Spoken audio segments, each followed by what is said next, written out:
everyone, and welcome to Almost Cancelled. I am Pierre, that is Tara, and we are here, unfortunately, to talk about the Twilight Zone Season 2, Episode 1.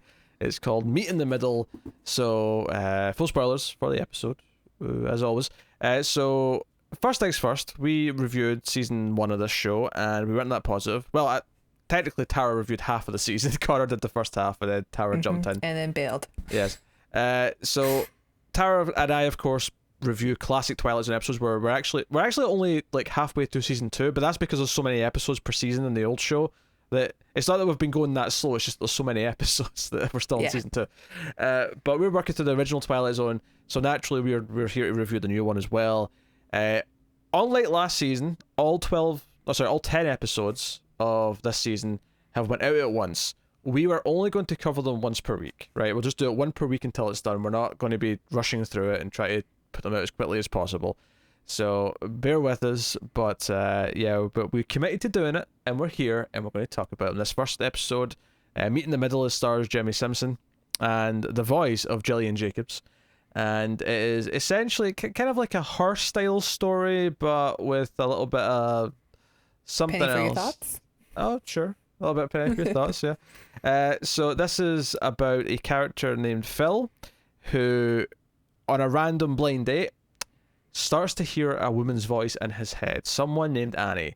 And he can talk to her, she can talk back to him. He thinks he's going crazy, he goes to therapy, still thinks he's maybe going crazy, but then starts talking to her more and more, and something of a romance begins to blossom between two people who are in different cities. In fact, at one point she even refers to You've Got Mail, the movie, which I've never seen, but I'm familiar with the basic gist of the premise. Yeah, that's why he calls her Shop Girl. Yeah. So it's kind of that meets what did I say at the start? What did I compare it to? Her. It's her meets You've Got Mail. Yeah. It's her in the sense that Jimmy Simpson is like doing all of the acting alone. Yes. And it's all inner dialogue, so yes. It must be very difficult. Yeah, because at least in Her, which I for the record I think it's a fantastic movie, Joaquin Phoenix is still saying his lines out loud. He's still talking to his AI partner. Here he's just thinking it. So a lot of this is just really extreme camera work in his face as he's smiling or laughing or looking scared or whatever, and so on. I think he does a great job though. I mean, that's a lot to ask. Jimmy Simpson is a solid actor, and I have no complaints necessarily with his performance. So that's the gist of the episode. That's what I'm going to ask. What did you think of Meet in the Middle? I didn't hate this one. I think it was a good start to season 2. Mm-hmm. Like I actually was a bit compelled, dare I say, with the love story. You dare. I don't love the end because I sort of thought the episode was telling me one thing, and then they do the thing where they add on an ending that kind of muddles it up now to make it like more of a cautionary tale. And I guess, but at least it has a message, and it's very clear, and it sticks with it, for the most part. And I kind of liked it. I don't know. I thought it was pretty good. Interesting. It still has that tone of season 1, which automatically makes me like fold my arms when I watch it. Yes, I know exactly what you're talking about. It's just a little too. It feels like arrogant. There's something about the way this new Twilight Zone show feels. It just feels like it's like it thinks it's really smart, and it really wants to know that it's really smart. But and then we watch it and go, that wasn't that smart. It's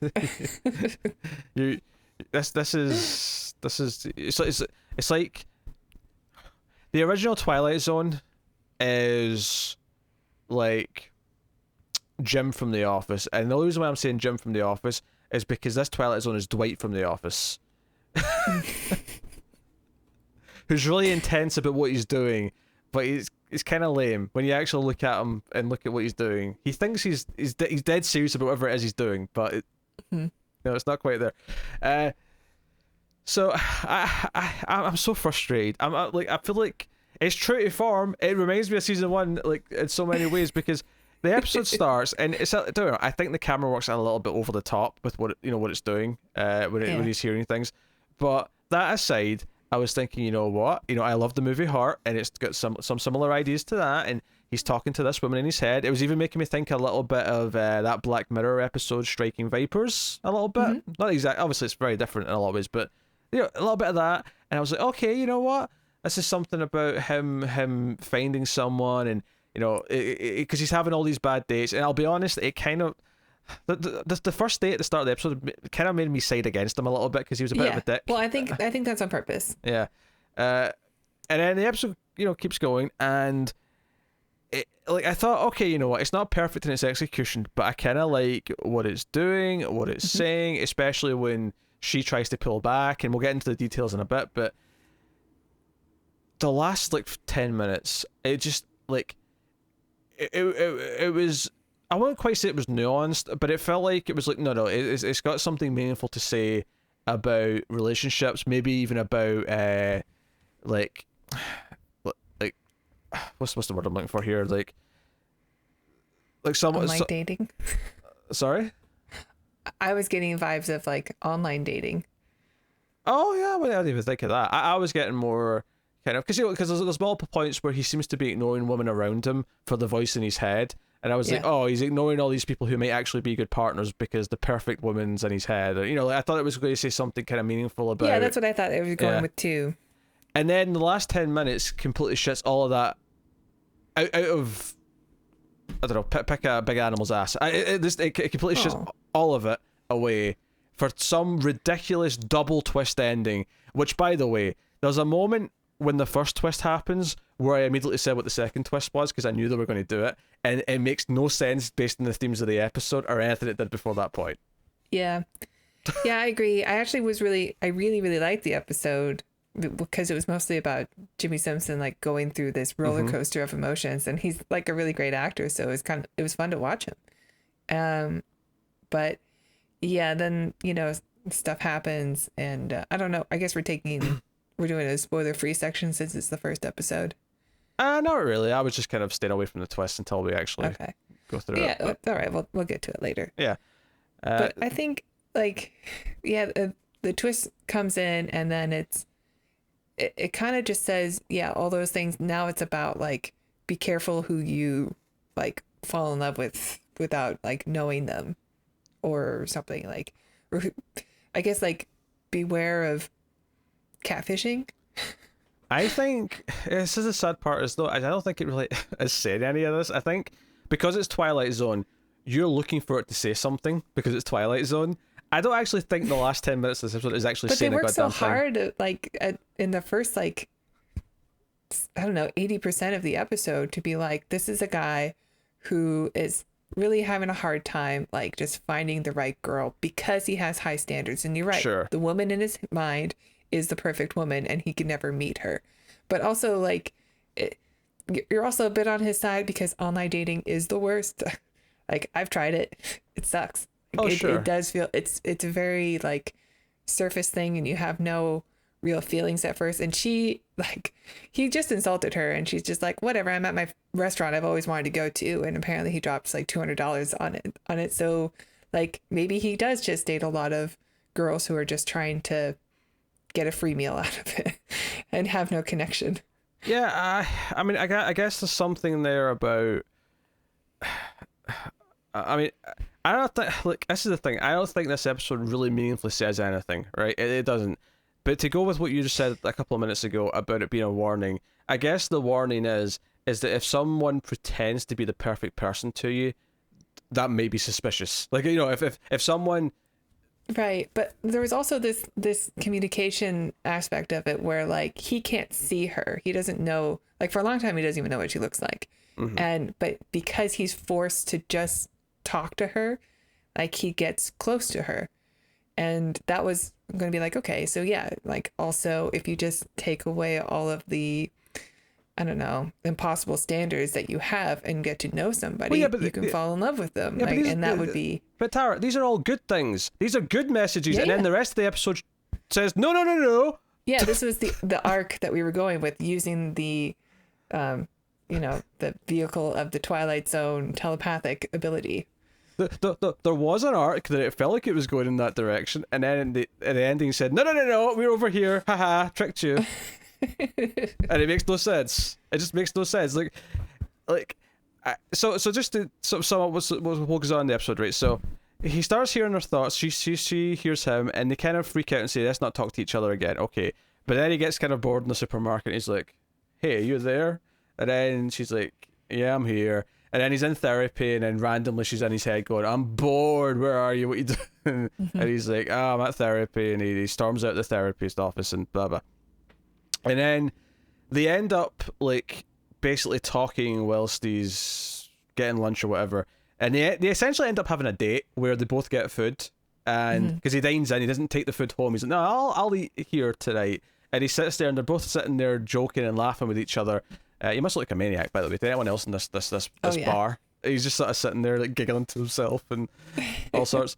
Well, maybe they assume he's on like an earpiece or something. Like, I don't know. Maybe, yeah. But and then they get ice cream together, and like they're watching movies together, and there's a lot of parallels to online stuff here. If you've got any sort of long distance thing, watching movies together is the sort of thing that you do. You sit and do it that way, and so there is like correlations to real things here. And then he promised not to look her up, but he's too tempted because he wants to know, and he looks her up. And sure enough, it's Gillian Jacobs, and he's like, "Oh my God, she's gorgeous as well." And he's all about it.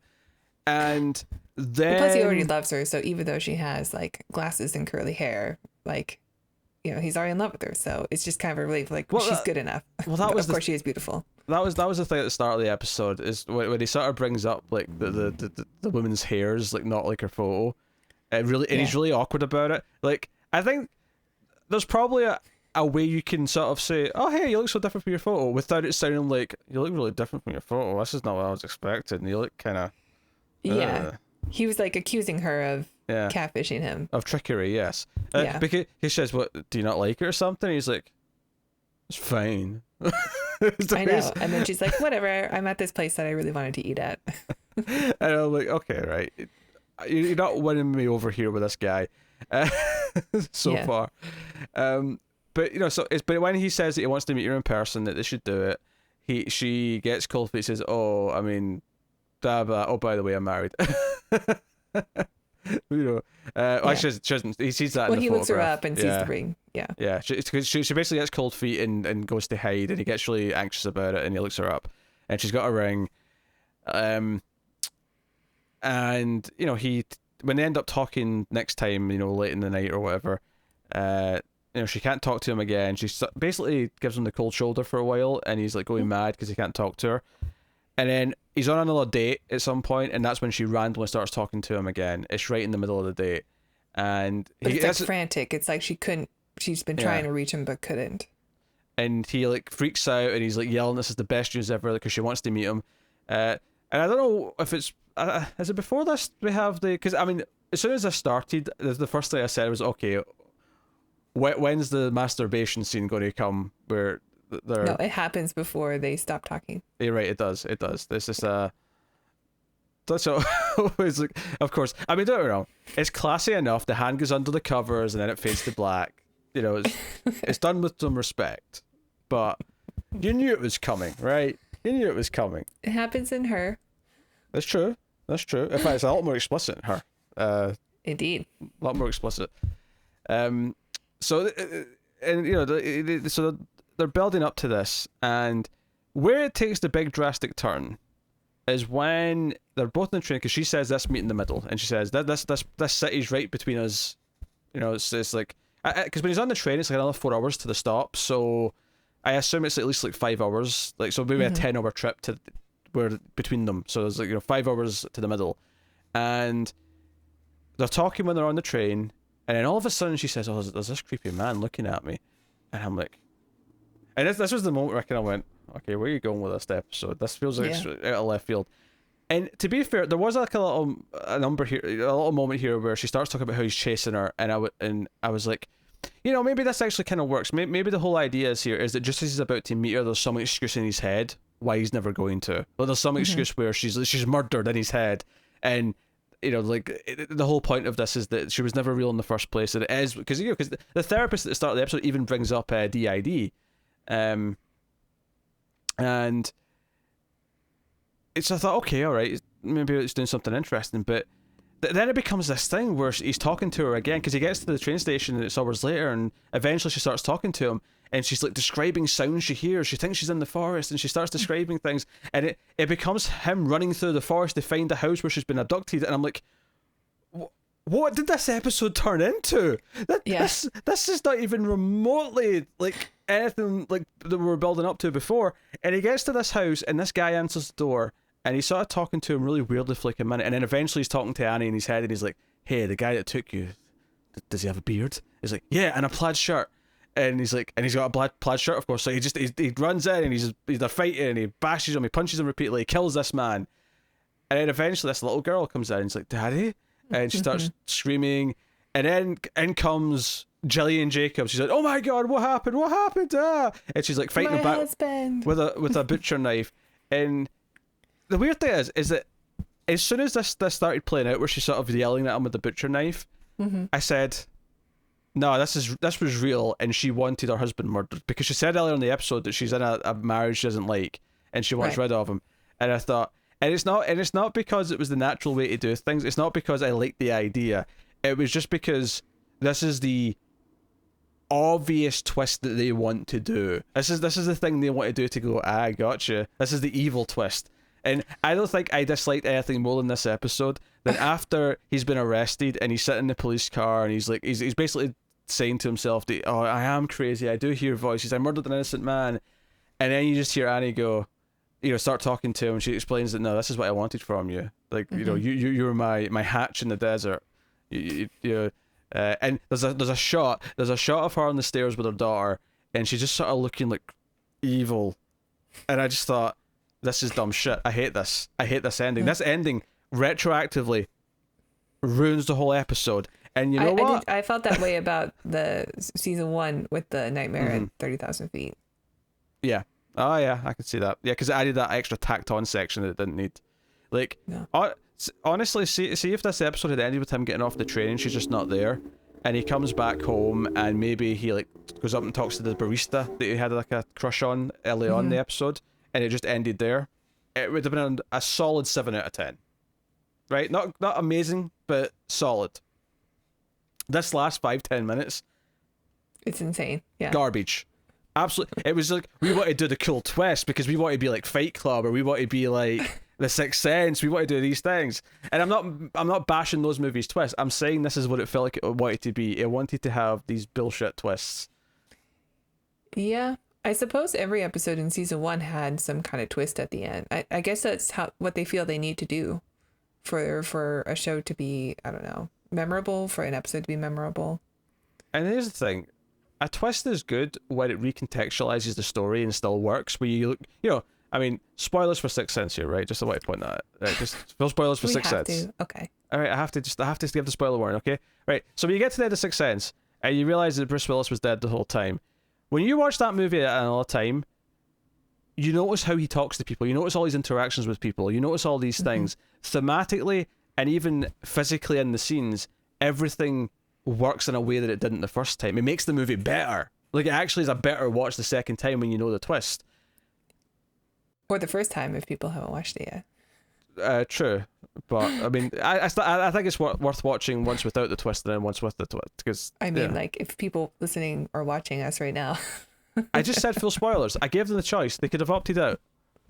Okay. Are you giving me shit for spoiling a movie? You dare? After the Guy Pearce debacle of the Ace episode 52? Wow. I don't know what number it was. I pulled that number at mass. It was in the 50s. Something like that, yeah. I don't know. Maybe in the 60s. I guess, yeah, the point of the episode at the end just becomes that a lonely guy can be manipulated by a pretty girl. Which isn't really that much of a message, is it? So this is the thing. be careful. He started off as such a dick that I thought that, like, this has to be about him, learning something about himself and learning to be a little bit better, or realizing that he's being unreasonable. Yeah, and because I enjoy him as an actor, I was enjoying that arc for him, and I was enjoying their love story, honestly.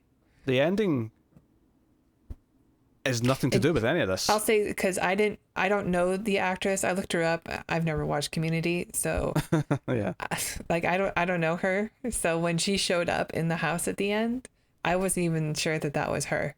Oh, yeah, fair enough. I knew it was her because I just it took me a minute. Like, I thought he just killed some random guy in a random house, and that she was not her. There's some serious logic holes in this as well. Once you go back, so remember I said how it should recontextualize the whole thing and make it better? This does the opposite, where I'm like, her plan is insane. Like, if this was her plan, like, as she started, like, getting to know this guy, like, oh, I can convince him to murder my husband. Yeah, like, that's the thing, that a lot of movies and TV shows, like, fall into this trap where it's like, if we make it so that it was a plan the whole time, what a great twist. But, like, a lot of random things have to come together in order for that. Like, a lot of people have to make every decision that you are planned for them to make in order to make that work. And I don't buy it. Like, I don't buy people with free will make the right choice every time to your plan. It's not even just that. It's just like, what? So she made, like, changed her Facebook account to say this town, even though that she actually lives in this town, like, in the middle, or somewhere else where the train stops, right? Or, like, he's been showing people her photo the entire time at the train station. Like, why wouldn't he just say, "Do you have this woman? Like, have you at the house? Like, what happened?" And he'll, "Yeah, that's my wife. Like, she lives here." Yeah, and that would have, like, caused a reaction that would have stopped him from just killing him. Because, like, wait a minute, your husband. That's a bit odd. I did like at the with the ending, because she was manipulating him. I kind of thought, I wonder if this wasn't really a special connection, but if she's been trying to do this before, like, maybe she just has the ability to reach out to people. She's the one that's a telepath and not him. Oh, sure, yeah, I guess. But this is the thing. Think about how crazy this plan is, right? So she has this fake account saying that she lives in the next place, right? Which is not actually, there's somewhere that's closer to where her house is, but not, like, still far away from him. And then she comes up with this crazy story of being abducted. And it does feel like something. This is the problem. See, when it happens and she's been abducted, because the tone of this episode never felt like it, like, was going any sort of dark place like that. It feels like when it hits, it feels like something out of a movie where it feels fake. It feels like what you're saying, you've been abducted, like you're in The Vanishing, or you're in I don't know, another movie where someone gets abducted. Taken. Well, Taken's less. She's on the phone with her dad. Is she the one on the phone with it? It's been a while since I watched Taken, admittedly, but I don't remember her being on the phone with him that much. Yeah, he's telling her what to do, like, get under the bed and blah blah blah, and then he hears her being taken over the phone. Oh, before she's taken, during the actual kidnapping. Okay. Yeah. Okay, I was thinking that because the phone scene that everyone remembers from Taken is when he's on the phone with the kidnappers and he's like, "I will hunt you. I've got a particular set of skills." That's the same scene. Is that the end of that scene? Okay, fair enough. Because they capture her and they grab the phone and they put it to their ear, and then he just says, and then they say, "Good luck." Mm-hmm. It's a great movie. That's an okay movie. Oh, I mean, it's pretty great.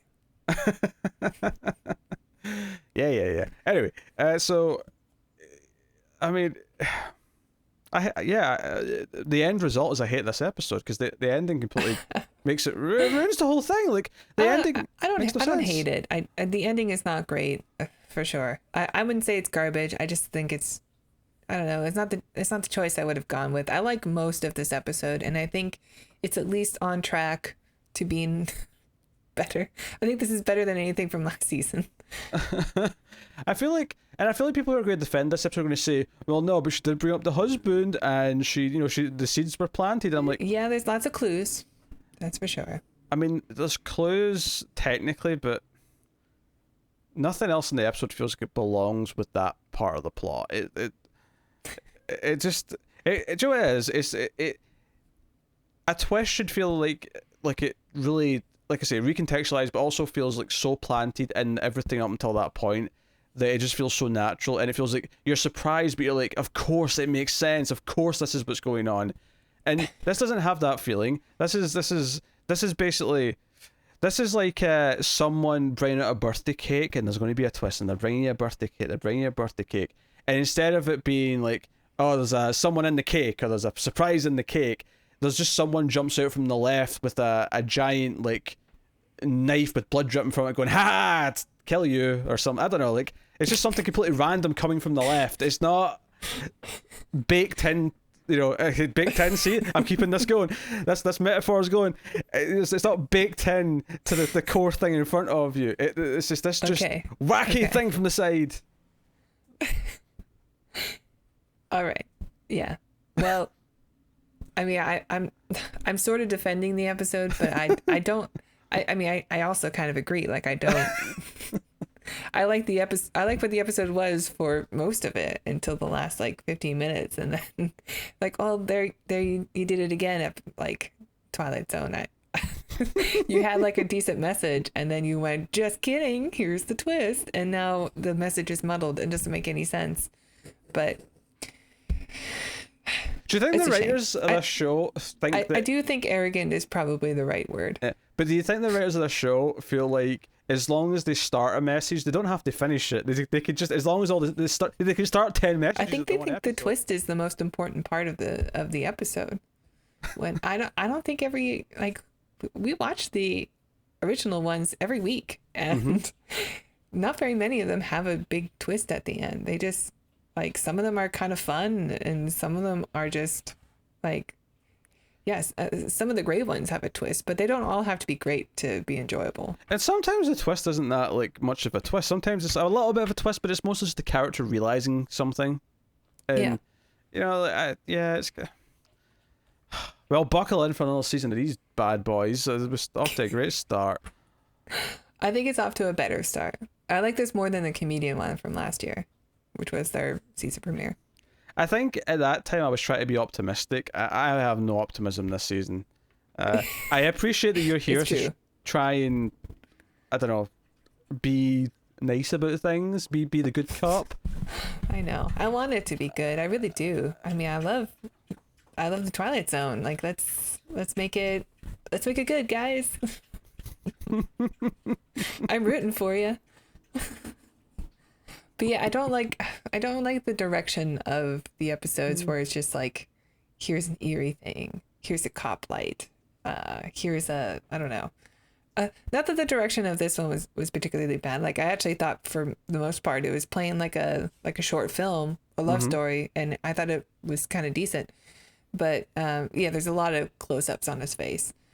But yeah, every now and then they just do like, I don't know. It seems like they're just trying to do an eerie look at like police officers' lights, or like a coffee being poured for the trailer or something. I don't know. What's that, Annie? Sorry. You're not listening. I swear. So you've got 2 ferrets, is that right? That's not right. I couldn't say cats because you have a cat. I do. Cats was the line in the episode, but I'm allergic. We should have. I'm allergic to ferrets. The intro would make no sense for new people, but if we could have been smart and started the episode that way, where like you're saying something, and I'm just kind of like, yeah. Actually, there was one point where he's on the train and he gets up and starts yelling, and this is when he's told to sit down because he thinks like Annie's been kidnapped. He just stands up and starts yelling at Annie, and all I could think of him was, Annie, are you okay? Are you okay? Are you okay? Yeah. That is a reference to Alien Ant Farm, not Michael Jackson. I want to make that clear. So, because I'm a child of the early 2000s. Okay, new metal was a thing. How dare you? How dare you? All right. So yes, that is episode 1 of season 2 of the modern Twilight Zone. Oh boy. So we're going to do these once a week. That's all we can handle. Yes, once a week. That's what we're going to do. So every week you get an episode of the classic Twilight Zone from us, you get an episode of the new Twilight Zone for 10 weeks. So buckle in. I will do my best to have some optimism. Oh my god. Like I say, it was going to be a solid 7, and in the end, I had to like tank it to like a 2 or 3, something like that. I don't We should stop. My dog's giving me attitude. know. Right. Yeah, okay, I just need to go full Scottish for a second. It's shite. It's absolute ball bagging shite. All right. Let's give the people what they want. They want full Scottish. All right. That has been Meet in the Middle, episode of Twilight Zone.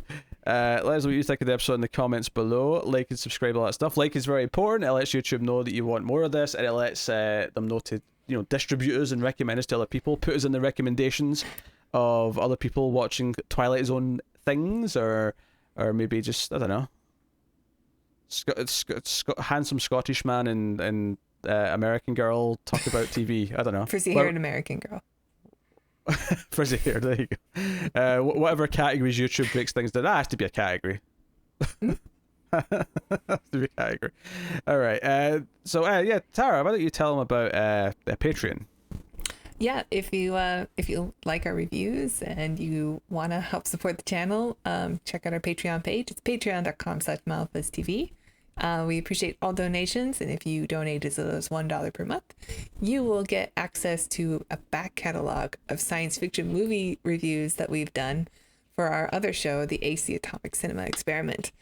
So if you are a fan of David Carradine films, or what have we done? We've done Free Jack, which is a movie with Mick Jagger, a sci-fi movie, and Emilio Estevez. And Anthony Hopkins. And Anthony Hopkins. Oh, yeah. Duh. Renee Russo was in that, too. That was a crazy cast of a B movie. So, yeah, go over and check out our Patreon page. Hopefully you find something you like. We appreciate it. And if you're a fan of Twilight Zone, you should follow along with us with the original Twilight Zones that we're watching. So, hold on a sec. Dog. Look at you. Okay. Look at you recommending something without even prompting. Just naturally at the end, move it, sliding into it. Well, hopefully some new people will watch us because of this episode. I don't know. Yeah, maybe they will. Maybe. So yeah, check out our classic Twilight Zone reviews and watch the show with us. We are enjoying it thoroughly. And 99% of those episodes are better than any of the new episodes. Just even the bad ones. up there with the bad ones. I still think the fever is more charming than like any of these new episodes.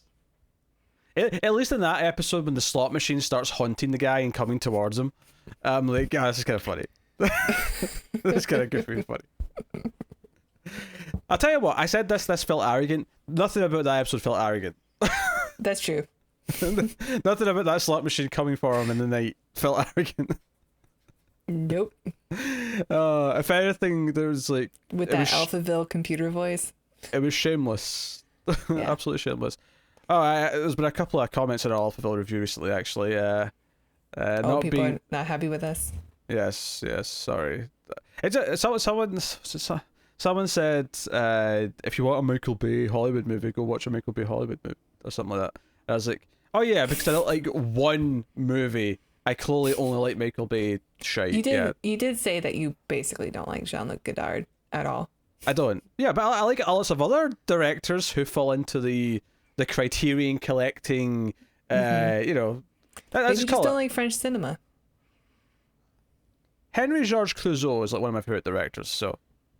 Oh, no. Well, take that, commenters. But they couldn't even pull that name out.